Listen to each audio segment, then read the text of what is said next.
तुम्ही पाहत आहात MCN न्यूज मराठी।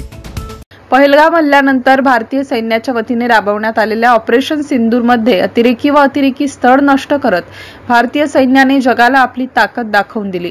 त्यांच्या या शौर्याला मानवंदना देण्यासाठी अकोट विधानसभा मतदारसंघाचे आमदार प्रकाश भारसाकडे व हिवरखेड शहरातील माजी सैनिकांच्या नेतृत्वात 18 मे रोजी संध्याकाळी हिवरखेड शहरातील सर्व देशभक्तांच्या वतीने तिरंगा रॅलीचे आयोजन करण्यात आले होते।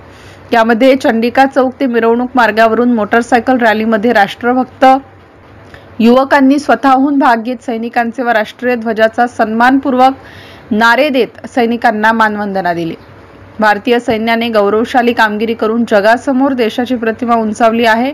भारत देश हा सक्षम असून सैनिकांमुळे आपण सुरक्षित आहोत। सैनिक आपला अभिमान, सच्चा देशभक्त असून त्यांना आपण मानवंदना देत आपण सर्व त्यांच्या पाठीशी खंबीरपणे उभे राहणे हे प्रत्येक भारतीयाचे कर्तव्य असल्याचे प्रतिपादन रॅली दरम्यान आयोजित सिंदूर रॅलीत माजी सैनिकांचा सत्कार करताना आमदार भारसाकडे यांनी केले।